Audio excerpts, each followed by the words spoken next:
Thanks for staying with us. So joining us on the show is a presidential aspirant under the platform of the Young Progressives Party, Mr. Ola Osanyinjobi. He'll be discussing his presidential aspiration with us. You can join the conversation on 081-270-53687, 091-390-7694. You can also tweet us at TVC Connect. Please hashtag your view TVC so we can read your tweets. Welcome to the show, sir. Thank you. So you're one of those running for office of the President of the Federal Republic of Nigeria. And one of the things we try to do here is, support many underdogs, in quotes, young women, people who are not well known. Let's see if we can give them our platform, fresh faces, give them a platform to show themselves. And I know you're a Nigerian who lived abroad for many years and decided to come back home. Tell us about why you want to be president and why you think it's this time that it's crucial for you to become president. Well, just like everybody else, I've been observing what's been going on over the years. Actually, I've lived it, okay, because I've actually been in Nigeria for so many years now.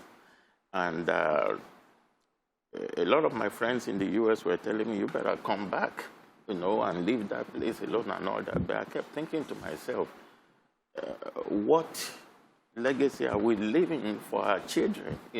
This can't continue forever. The thing is just deteriorating on a daily basis. Okay, so if you have opportunity to do something about it, then do it. Right. Because a whole lot of our citizens are actually fleeing. They are running away from the country. Now, if everybody runs away, who will be left to fix? So let's speak to the issues. Okay. So there's so many issues. There's economic issues, there's insecurity issues. Let's start with one. Let's start with one. Yes, I was going to ask that, a lot of presidential aspirants will come and they would give you a whole list of things that they are going to do. But for me personally, I'm thinking, let's find out someone who wants to say, I want to take on one or two issues that really bite me. And I feel that in doing those one or two, it would have a ripple effect on the others. What is that one thing or two things that you feel that if it is tackled the moment you become president, it will have a positive ripple effect on the economy in general?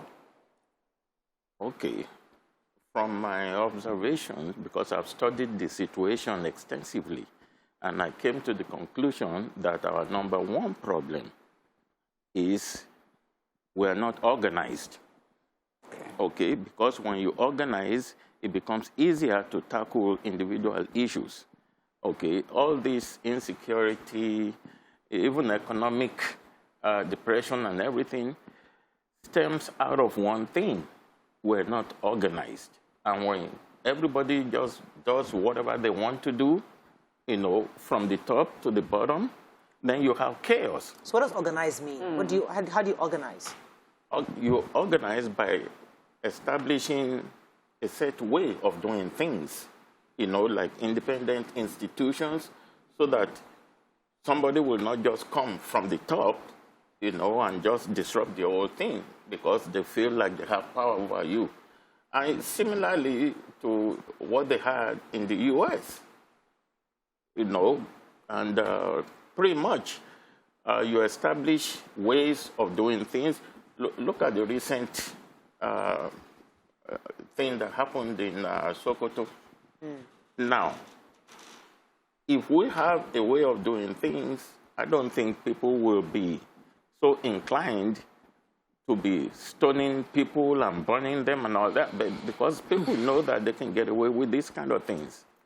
So this morning, Ola Osanyinjobi, a special aide to the presidential candidate for the PDP, Atiku Abubakar, was saying that he didn't think the governor of Rivers State was ripe enough for governance. And when he was asked why, he said that, the issues of Nigeria is... So he thinks that the president who should govern this country must understand the complexity of our differences as a people. How deep do you have, how deep is your knowledge of the complexities of our differences? For instance, the religious difference that led to Deborah's death in Sokoto, and to our ways of addressing our lack of trust in the institutions of the police that would lead to the killing of David in Lekki? Okay. Now, religion happens to be a very, very, dicey problem that we have here, and we need to educate our kids, because actually religion is subject to the interpretation of the receiver. Yeah. Okay, and some people just receive it, and to the extreme. And we just have to have a national conversation about this, and to make sure that whatever they comply with the rules, with the law of the land. Now, a lot of our religious leaders are really not helping matters, by the way they preach, and we need to be sensitive to other people's beliefs. Okay.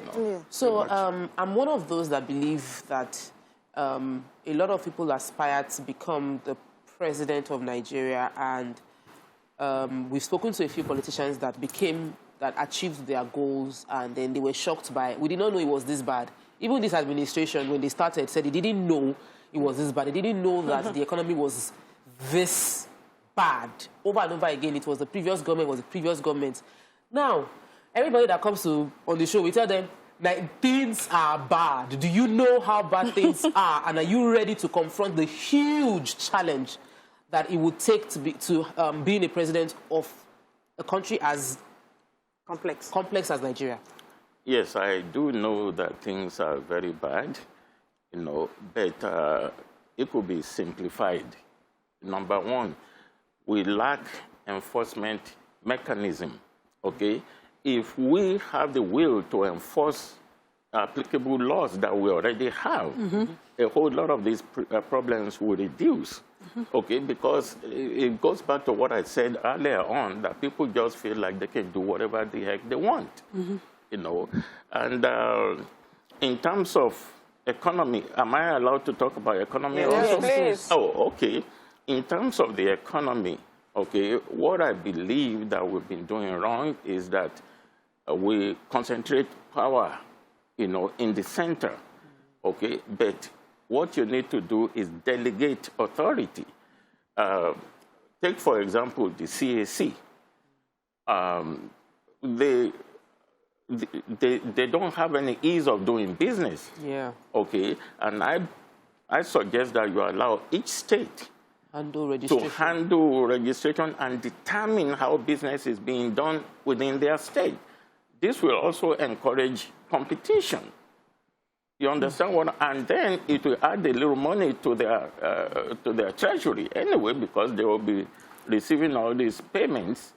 And another thing that I would suggest, maybe on an experimental basis for those who are kind of nervous about it, is to allow states to have their state police and local government police, and dissolve the police, the national police. States say they can't afford it. We can't put the cart before the horse. I don't have money right now. I have not developed my IGR. I can't afford it. So how do I police my state? How do I start? That's why I said on an experimental basis, so that the states that can afford it, they will go first. And you'll still maintain the federal police for the states that cannot afford it. And you see, if you don't try something, you'll never know if it's going to work or not. Okay. Okay, let's go on a quick break. We're going to come back. We'll continue our conversation. Stay with us. We'll be right back.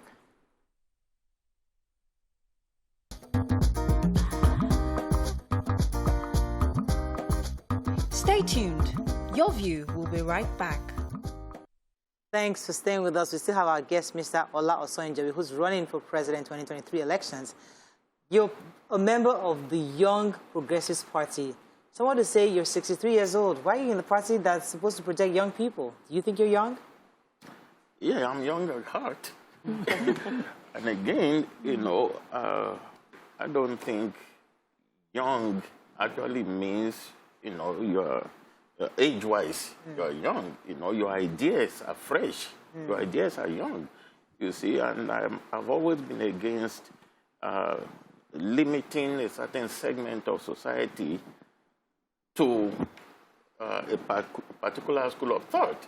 That, oh, they are young, they're this, and only young people can do it. No, it's whoever can do this thing. Right. You understand what I'm saying? Right. Let me ask you another question that really, another major challenge that we have in Nigeria right now, which has affected a lot of people that have your experience, the Aspirant coming back home, the Aspirant funds coming back home, is challenge of insecurity, and insecurity in Nigeria is very polarized. Like, there's no state that doesn't have its own shade of insecurity challenge. So I want you to sell your security solution, bearing that hard, that if I were the president and Nigeria is the way Nigeria is now, what are the things I would do? How will I handle Sokoto State? How will I handle Imo State? How will I handle Anambra State? What is happening in Rivers State? What is happening in Lagos State? How will I handle these issues? How will I work with the state government in practical terms if you had the power? Okay, thanks for the question. But it borders on what I said earlier. Yeah. You know, you should allow the states and localities to control their own security. Of course, there will be assistance from the federal, but you can't just throw everything, you know, at the federal like that. We expect too much from the central government. We need to delegate authority. And again, local governments, you know, the local authorities are more familiar with their own people. So they are better able to handle the security. Okay, my next question is, subsidy or no subsidy? What do you think? Well, in terms of subsidy, I think it needs a little, you need to look at it a little further than that, because, I mean, I may be wrong, but I seem to recollect that sometime early in 2012, we had this big demonstration nationwide when they jacked up the price of fuel to 140-something, 145 naira, you know, but as a compromise, they ended up reducing it to 97 naira. Okay, and everybody was fine with that.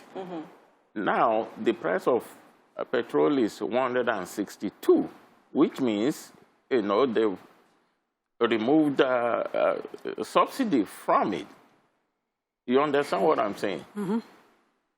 So why are we still talking about subsidy if, you know, fuel subsidy... The price has already gone up. The price is over 200. And crude prices have risen, because what crude was saying then is different from what it is right now. But I think one of the issues we've had was on this table, we've debated and argued because it's a major crux of our problem. Federal government say, I don't have money because I'm paying trillions for subsidy. Labour will say, don't remove subsidy because you're going to, the common man cannot afford to buy fuel if it's at that high cost. So the cost, what Mariam is saying is that when you become president and you have that power, what would be your own direction concerning the issue of subsidy? Should we take it out or should we leave it on? Well, eventually it's going to be taken out, but we have to leave it on right now because a whole lot of people are struggling to make ends meet. We have to be sensitive to the needs of the people, okay? And that's just my take on that. So just because you said sensitivity to the needs of people, when the CAC did an amendment and religious bodies rose up and, you know, went for their jugular, the governor of Kaduna State also tried to regulate religion in his state. Khan would not even let it see the light of day. So how sensitive would you say we should continue to be on some of these issues, and how assertive should we be on some of them? Well, I think we need to be very forceful in enforcing applicable laws, you know, regardless of popular sentiment in some parts of the country or the other. Of course, you will enter into negotiation with them, but in the end, you still have to come up with a solution that everybody will be happy with. It's a complex problem. It's not simple. But we must give it a shot. Right. Okay, that's all we can take. But thank you so much. We wish you the best. We wanted to just bring you on, have an opportunity to tell Nigerians what your plans. In one sentence, I'd like you to just tell Nigerians what you did in a summary. What would you do for them if they vote you for president in 2023? Well, what I'll do, let me just sum it up, like you said, is I'm going to restore hope in Nigeria. This is a campaign of hope, because talking to a whole lot of people, I've discovered that a lot of people have lost hope in the country, in the system, and that's why you see this exodus of Nigerians going abroad, brain drain. So we have to make the conditions conducive for them, to be able to come back and contribute to the development of the country. Right. This issue is bigger than just one person. It must involve everybody. Right. And that's my take on that. Thank you very much for coming. We're speaking to Mr. Ola Osanyinjobi, who's running for president 2023. Let's go on a break. When we come back, move on to other hot topics. Stay with us. We'll be right back.